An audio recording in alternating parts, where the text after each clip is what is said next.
Here we are because we had no other choice. Welcome to a Notsam Wrestling emergency podcast after we just got the segment between Cody Rhodes and John Cena that we have been waiting for. Yes, on Monday Night Raw, John Cena and Cody Rhodes meet for the third consecutive week in the third consecutive opening segment and for the third consecutive episode of Monday Night Raw. John Cena comes out, and that first bit of theme music that you hear in the arena is John Cena's music. Now, look, we've got feelings, and that's what this is all about. The Notsam Wrestling Emergency Podcast is feelings only. Analysis, that will have to wait until later. Before John Cena can say a word, there's time for the audience to boo him, to chant, to jeer him. But just as he's about to speak into that microphone, boom, boom. Wrestling has more than one royal family. Here comes Cody Rhodes immediately to the ring. And Cody Rhodes gets a whole entrance, and everybody is so excited to see him. And Cody says, John, you have talked enough. He talks about how John Cena is going to cook him. And of course, this is something that John Cena has done historically when he's come back. And we were just talking about this on the Raw Recap podcast, which we also, Megan and I, immediately after Raw, as soon as we were done seeing it, talked about this whole Cody Rhodes, John Cena thing on the Raw Recap podcast. But John Cena cooking people is a tried and true tradition. John Cena, this is something that he did with Roman Reigns. This is something that he did with Austin Theory. This is something that I think he did to Solo Sikoa at one point. This is something that John Cena does. John Cena at this phase in his career, I would say, he did it to Elias at WrestleMania 35. It is this thing that he does where he feels that because he carries so much weight and sharing the ring with John Cena puts you as a current roster member on a huge level. And to main event WrestleMania with John Cena, that John Cena is main eventing for the first time since WrestleMania 29, that's an even higher level. So what John Cena has historically done is he's come with everything. He has torn people to shreds in the ring. I believe, truly, with the hope that they will hit him back just as strongly. I think that there's a lot of tough love that happens. I think that John Cena goes out there and hits you with everything and doesn't protect you because he wasn't protected, and we'll get into that in a moment. And Cody Rhodes goes, I know this is coming. We've spent the last 2 weeks with John Cena explaining what his problem with the audience is. The who has been answered for 2 weeks now. Who is John Cena as a heel, as a bad guy? And Cody comes out and he talks about being cooked and he starts talking about, he says Stardust. And I thought the Stardust reference was deep. I thought, did they just do a Stardust reference on Raw? Little did I know, that was mere child's play. John Cena listens to Cody as Cody says, I know what you're going to say. I have a lisp. I used to be Stardust. I have a tattoo that should be on my arm, on my neck. I know it all. So, John, say what you're going to say. Immediately, we have moved past what we've done over the last 2 weeks. This week on Notsam Wrestling, which if you haven't listened to or watched yet, as soon as this is done, go listen to 545, Notsam Wrestling 545 on the YouTube channel or wherever you're listening to this podcast. And you'll hear that I was talking about up until tonight, the whole conversation was about John Cena and his war with the audience. It wasn't about John Cena having a rivalry with Cody Rhodes, and that all changed tonight. John Cena says, unlike Cody, John was never protected. He makes reference to the fact that Cody has been protected from superstars, himself included. And he said he's not going to cook Cody. He's going to bury Cody because he's heard everybody talk about all the wrestlers that he's buried in the past, all the talent, he said, that he's buried. And then John Cena says, I don't bury talent. I am talent. I bury mediocrity. And I believe that John Cena believes that.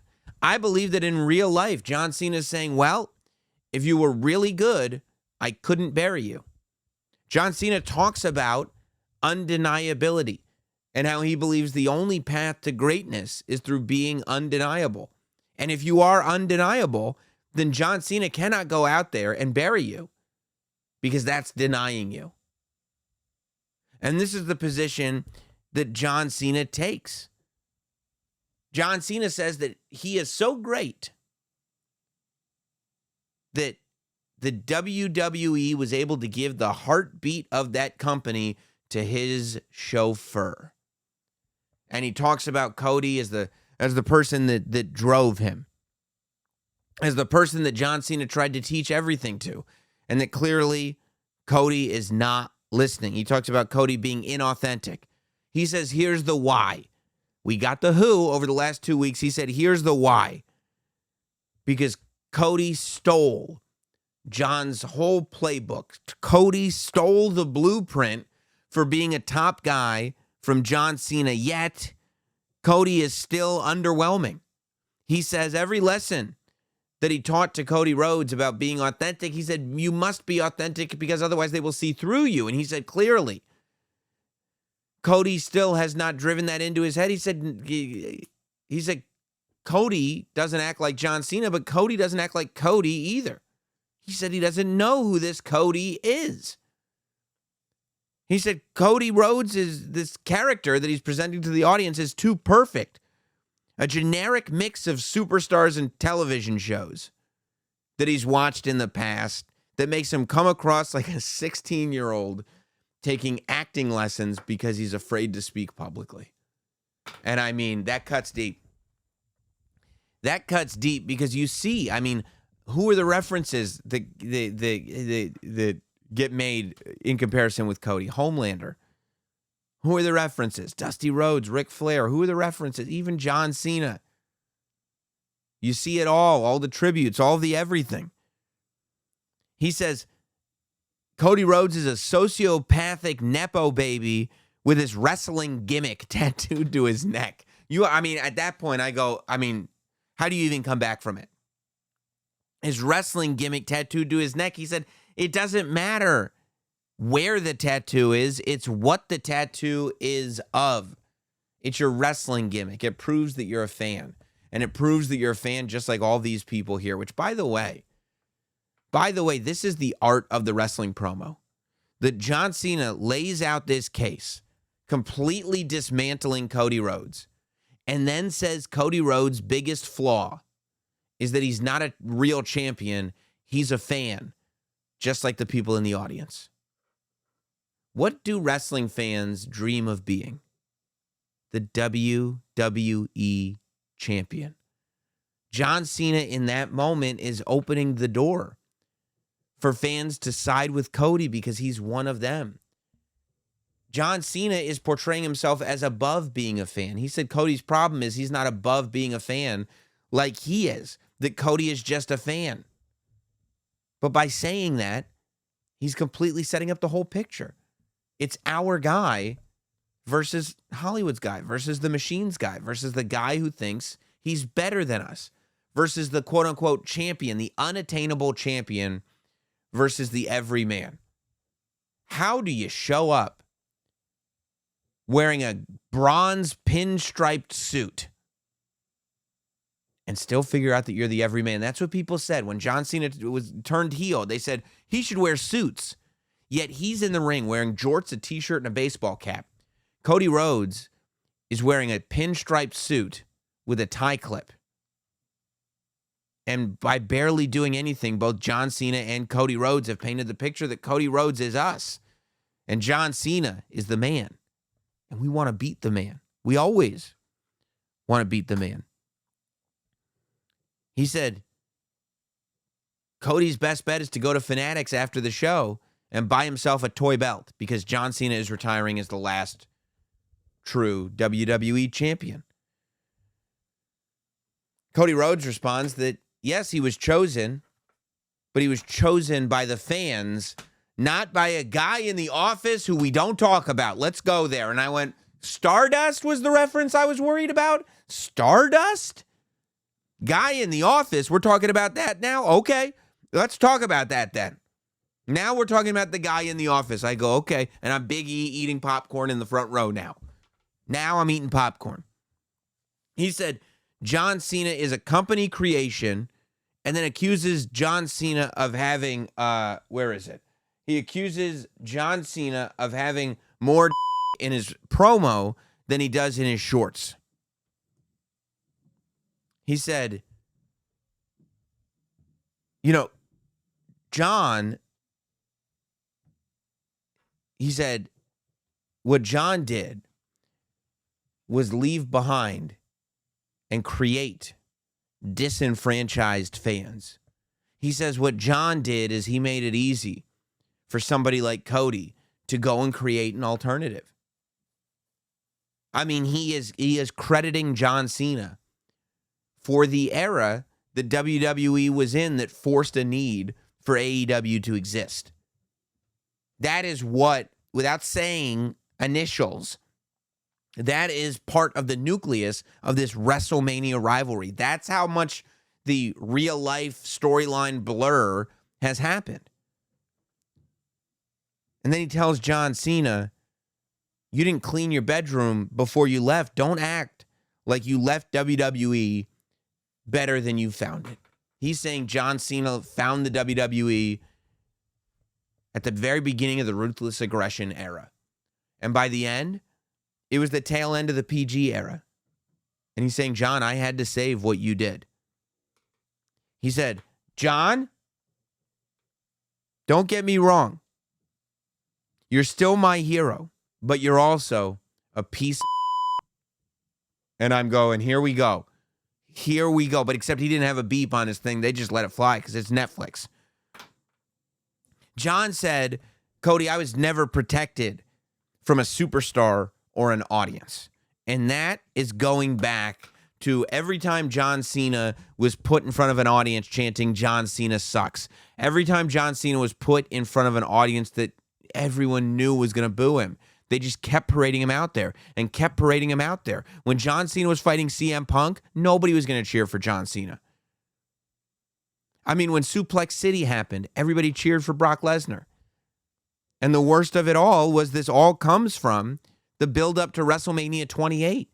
When John Cena was, 7 years in, 6, 7 years in to being the top guy at a time where it was never more difficult to be the top guy, not because of competitive reasons, but because the company was not at a good place creatively, whatever.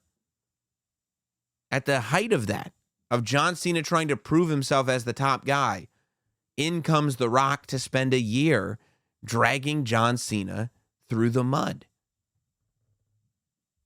And John Cena survived it and got better for it and is now paying that forward. And isn't it ironic that the superstar that John Cena was never protected from, that the superstar that did all that damage to John Cena, and then, by the way, went to WrestleMania and beat him, The Rock, isn't it ironic that that's the one that John Cena sold out to? We still don't have clarification on why the sellout happened. He said that he never left. John Cena says, I was given garbage and I made something out of it. I made it great. Basically implying that, look, Cody left because they had nothing for him. And he said, well, then I'm out of here. John Cena was given garbage and said, well, it's my job to make something out of this. And he did. And that's what his legacy is built on. He said, I've made empires for billionaires. All you've done is steal money from their kids. I about fell on the floor. Steal money from their kids? Do we know what he's talking about? We know what he's talking about. I about fell on the floor. It's all about perspective. See, Cody Rhodes and John Cena are telling stories that we all know. Cody Rhodes and John Cena are telling foundational stories about each other. But everything that makes Cody Rhodes great in the eyes of the fans, John Cena is pointing out, is what makes Cody horrible. And everything that makes John Cena horrible in the eyes of the fans, John Cena is pointing out, are his strengths. Meanwhile, Cody is a false god. I mean, incredible, incredible stuff. Then, of course, for everybody that said, when is Cody Rhodes going to hit John Cena for everything that he did? Boom. John Cena goes for a cheap shot, and Cody Rhodes hits a crossroads and lays out John Cena. It was the segment that we have all been waiting for. It was amazing. It was by far the best of the three and lays an incredible foundation for this WrestleMania match. John Cena is not advertised to be on Raw the next 2 weeks. I personally hope that he will be. I don't know if he will be or not. I don't feel ready for this WrestleMania match yet, but I feel more ready now than I ever have. I mean, I felt like this Raw was so successful in doing that. I'm so ready for the for the Jey Uso Gunther match. I think they did so much work for that match. They did so much work for the Cody John Cena match. It's incredible. As a matter of fact, leave in the comments if I need to do an emergency podcast on Gunther attacks Jimmy Uso. Let me know if we need to break that down, because we will. Don't forget, it's up right now. Go listen to or watch the Raw Recap podcast, which is on WWE's YouTube channel and is its own podcast with its own feed on Spotify, Apple, everywhere you get this podcast. And if you haven't yet, make sure you check out Notsam Wrestling 545 that went up Monday morning, where we break down everything. This is just an addendum to that, and I'm glad we made the addendum because we had feelings, and this is what feelings are for. We'll see you soon.